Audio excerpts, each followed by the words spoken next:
होत्या आणि त्यानुसार त्यावेळेचा राज्यकारभार त्या गोष्टी चालत होत्या आणि म्हणूनच बुद्धाच्या त्या धम्मसंघापासूनच किंवा बुद्धाच्या तत्वज्ञानापासूनच डॉक्टर आंबेडकरांनी हे संविधानाचे तत्व घेतलेले आहे आणि ते संविधानामध्ये आपल्याला मांडून दिलेले आहे. त्या तत्वाचा विचार आपण कसा करतो या संदर्भाने आपण विचार करूया.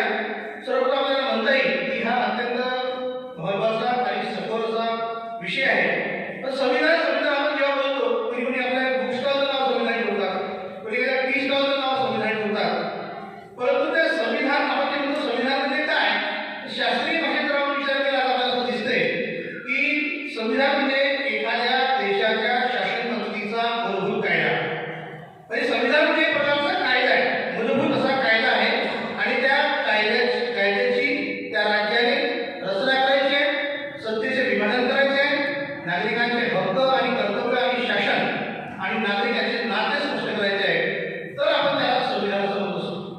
मग संविधान म्हटलं तर आपल्या देशाच्या संपूर्ण राज्यकारभाराची प्रगती दूर किल्ली आहे, एक प्रकारची किल्ली आहे आणि त्या संविधानातूनच म्हणजे एखाद्या कॉम्प्युटरचा मदरबोर्ड कसा मुख्य असतो तसा एक प्रकारचा हा मदरबोर्डच आहे.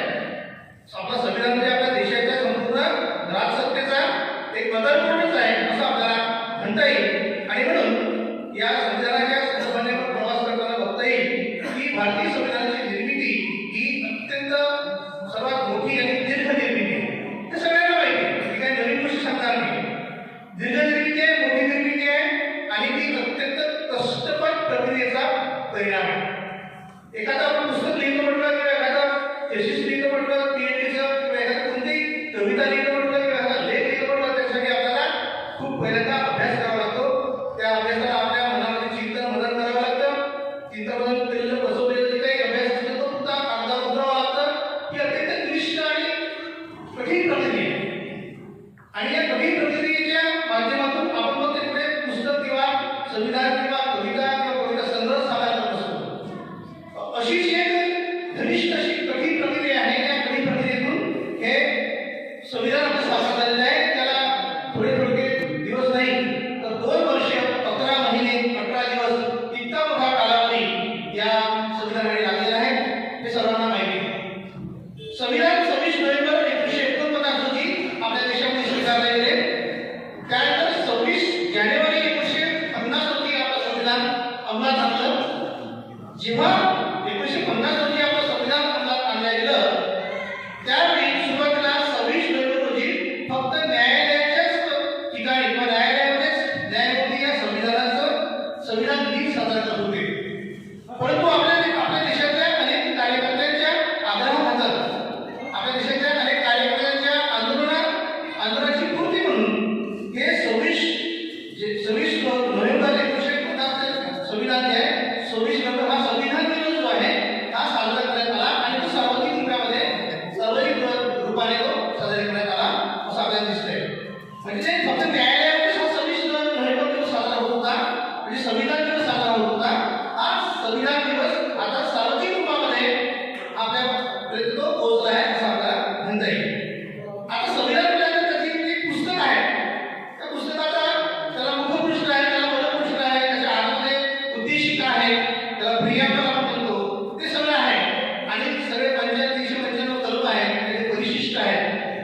त्या संविधानाचा आपण विपरीत बघितली तर आपल्याला दिसते आहे. कोणत्याही पुस्तकाच्या मुखपृष्ठावरून किंवा त्याच्या मधपृष्ठावरून त्याची आपण एक प्रकारचं अंदाज बांधण्याचा प्रयत्न करतो, त्याची विपरीत कशी असेल असा प्रयत्न करतो. तसं संविधानाच्या बाबतीत करता येत नाही, कारण संविधान हा एक मौलिक ग्रंथ आहे. संविधान हा एक प्रकारचा आपल्या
या जगाच्या पाठीवर कुठेही तयार झालेला नाही आहे असं आपण नेहमी ऐकत असतो, नेहमी म्हणत असतो. त्याची काय वैशिष्ट्य आहे? तर त्याची वैशिष्ट्य आपल्याला दिसतील की या संविधानाचे विशिष्ट बदलणी करताना किंवा मांडताना असं आपल्याला म्हणता येईल की हा सगळ्यात मोठा लिखित संविधान आहे. लिखित स्वरूपातले संविधान आपल्या सगळ्या जगामध्ये प्रसिद्ध आहे. त्यापैकी सगळ्यात मोठा, विस्तृत आणि लांब असा संविधान जर कोणता असेल, भारताचं संविधान आहे. हे त्याचं प्रमुख वैशिष्ट्य आहे. त्यानंतर आपल्याला म्हणता येईल की जगाच्या संविधानापैकी सगळ्यात जास्त कलम परिशिष्ट आणि मुख्य घटक जे आहेत ते त्यामध्ये आपल्याला दिसतात. म्हणून या संविधान हा वैशिष्ट्यपूर्ण आहे. एक प्रकारची वैशिष्ट्ये यामध्ये लपलेली आहेत असं आपल्याला दिसत आहे. आणि जी संघराज्य पद्धती आहे, ही संघराज्य पद्धती केंद्र व राज्य सरकारच्या सत्तेचे विभाजन करते. केंद्राची सत्ता वेगळी करते आणि राज्याची सत्ता वेगळी करते. हे सुद्धा ही ताकद सुद्धा आपल्या या संविधानामध्ये आहे. आणि म्हणून या संविधानाचं महत्व अत्यंत मौलिक आणि अत्यंत महत्वाचं आहे. एकात्मिक न्यायव्यवस्थामध्ये म्हणतो की सर्वोच्च न्यायालयापासून तर कनिष्ठ न्यायालयापर्यंत ही एकसंध अशी एकात्मिक न्यायव्यवस्था या संविधानामध्ये आपल्याला दिसते आहे. म्हणून तिचं मौलिकत्व, तिचं प्रमुखत्व, तिचं गाभातत्व, तिचं मोठेपण हे त्या संविधानात लाभलेलं आहे असं आपल्याला म्हणता येईल. आता संविधान आपल्याला काय काय अधिकार देतो हे सगळ्यांना माहितीच आहे. तरी पण लोकशाही जी आपण म्हणतो की आज आपण जर बघितलं आजच्या काळामध्ये तर बऱ्याच लोकांना असं वाटतं की लोकशाहीची तत्व या संविधानामध्ये आहेत, परंतु लोकशाही मात्र उरलेली नाही.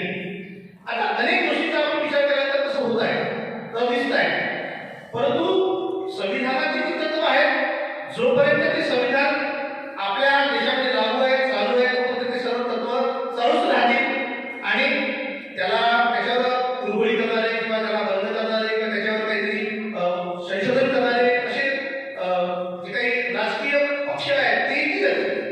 असं येणार नाही. असं कोणती गोष्ट सुरळीतपणे चालली तर त्याला महत्व राहणार नाही. एखादे तर जीवन आहे पण मृत्यू आहे म्हणून जीवनाला महत्व आहे. कोणती गोष्ट आहे तशा महत्व आहे ना, नाही आहे म्हणून आहेला महत्व आहे. म्हणजे सकारात्मक गोष्ट आहे म्हणून त्याला सकारात्मक, त्याला का महत्व आहे, ते नकारात्मक बाजू आहे म्हणून त्याला महत्व आहे. म्हणून संविधान आहे, मौलिक आहे, आपला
कलम 31 नियमानुसार आपल्याला ते मिळालेले आहे. सामाजिक न्याय असो, खासगी हक्क असो किंवा यासाठी संघर्षाचं प्रतीक असो, अशा सगळ्या गोष्टी हा संविधान कोरकोरपणे घडलेला आपल्याला दिसतो आहे.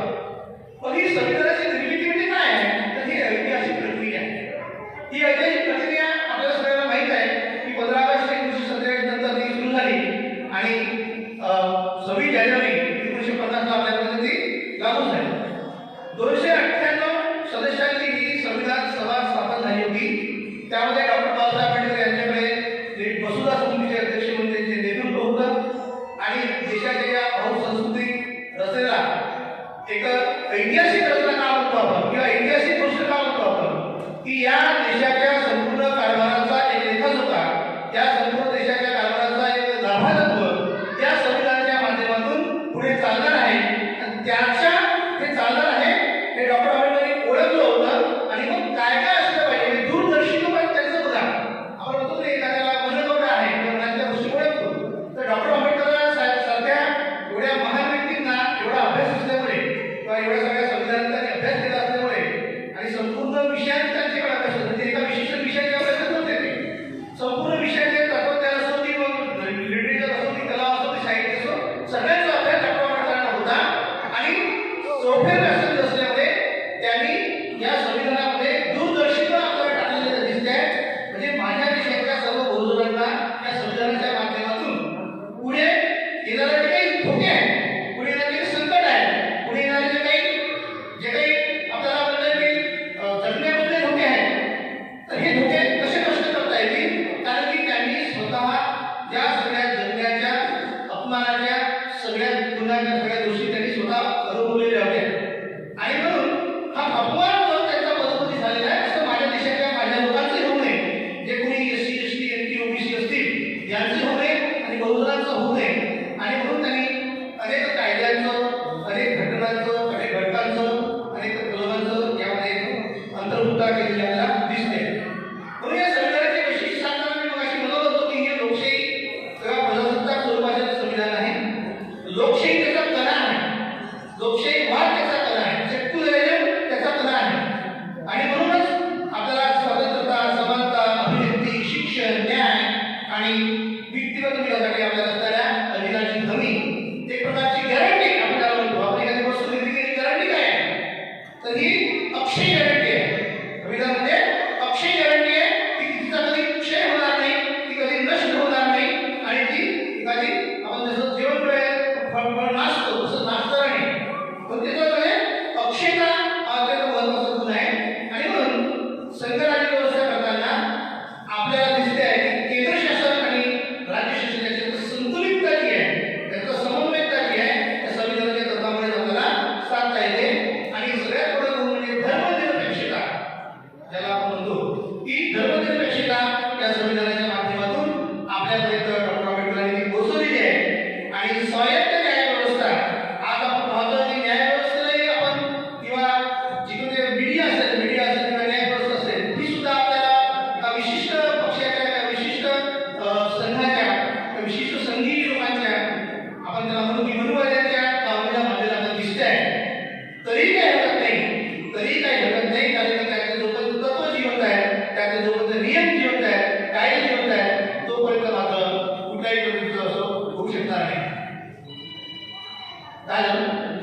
अतिशयोक्ती होणार आहे. म्हणून संविधान